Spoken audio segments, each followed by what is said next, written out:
Hi everyone, I'm Tammy and today I'm teaching you how to do these 4 simple watercolor exercises to help get your brain in a good space and to practice your muscle memory.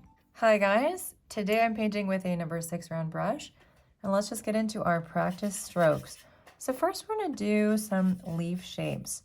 So we're going to do a classic leaf shape, which is C-curve shapes. So you take your brush, hold loosely, make a little stem. Then you're going to press down with the belly of the brush and lift up slowly. Same on the other side, press down with the belly, lift up slowly, and then you can fill in that center. All right, let's try that again. So little stem, press down with the belly of the brush, lift up slow. Other side, down with the belly, lift up, fill it in. If you're making smaller leaves, you don't even have to fill in the center. Let's try that. Just a couple here. Smaller here, smaller there. Little guy right up here. Smaller here, smaller there. You can make them more roundy if you prefer. Let's do some turquoise ones as well. Some fat, long leaves. Okay, maybe this one's more slender, but a nice tip. So the slower you go, the more pointed that part is gonna be. Let's just do a couple more small ones. I'm holding it very loosely. And you can do kind of round eucalyptus shapes if you like. Let's try one more. And there you go.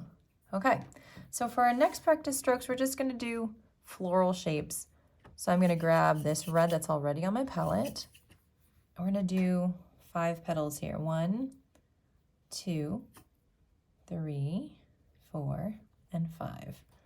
Just that easy. If we wanna do some thicker shapes, we'll dip into our pink here and create a little bit of a watery mix of that. And we're going to do some flowers, but C-curve shapes like we did with our leaves, getting thinner towards this middle here. Fill that in if you want to, a little thick, a little kind of a connecting point. C-curve shape, C-curve shape, fill it in.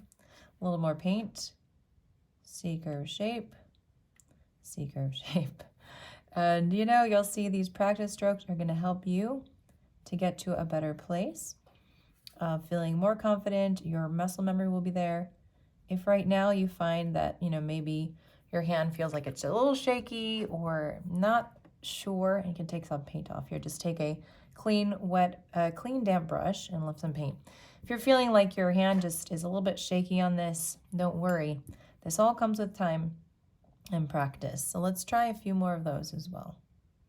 Removing some paint just for the beauty of it. So let's do some purple.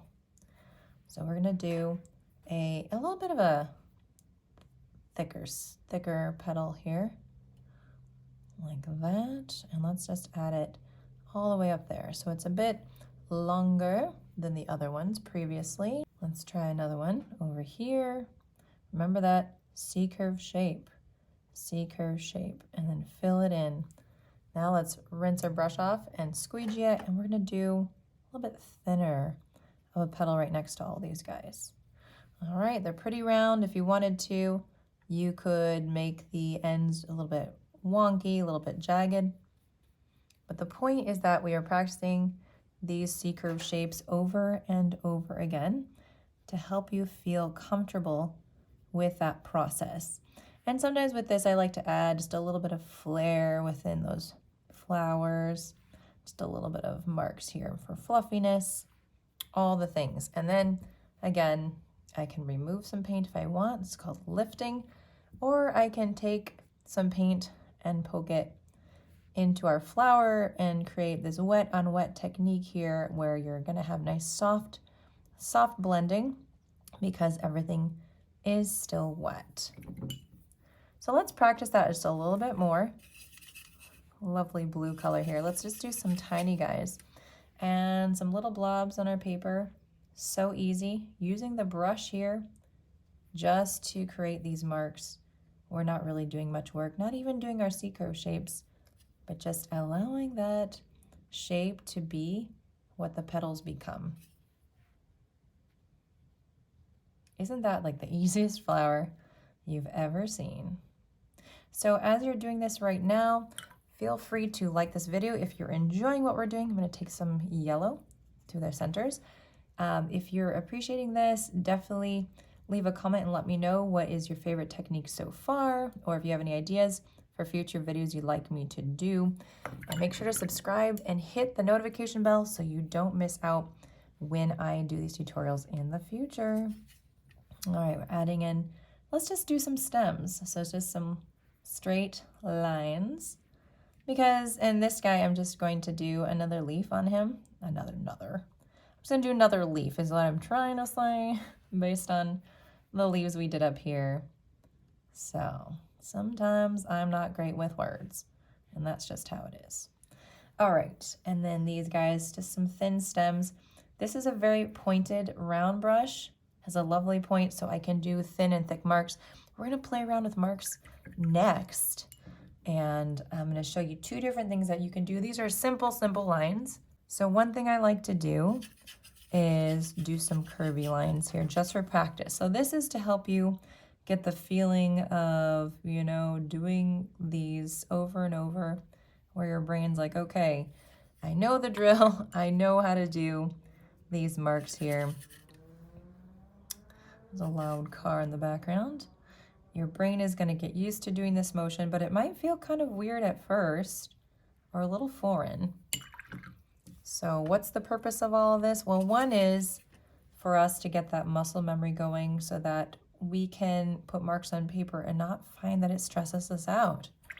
And another thing is to get out of that crazy space of worry, of anxiety about our life, and just focusing on some little simple exercises to give us a break from all those stressors. The last thing we're gonna do, we're gonna use some warm colors, so reds, oranges, yellows, and we're simply going to paint some straight lines, okay? Some thin ones, so see how thin you can go with your brush right here. And look at that, it's getting a little wonky, and it's okay if it moves around and does all those things. Now I'm gonna press down and do a thicker line. And I'm quickly running out of paint. So I'm gonna go back over that.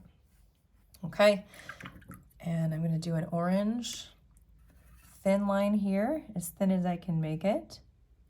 And just across the page there, I had a good amount of paint, so that worked out well.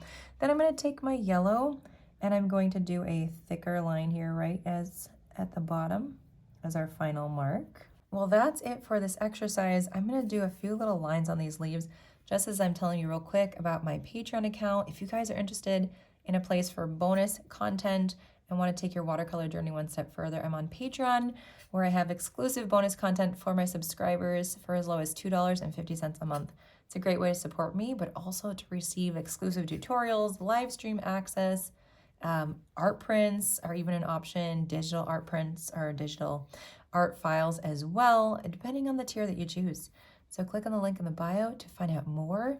But I really hope that you guys try this exercise out, try it over and over, and get really good practice with it. Have a wonderful time with it, and happy painting to you. Take care.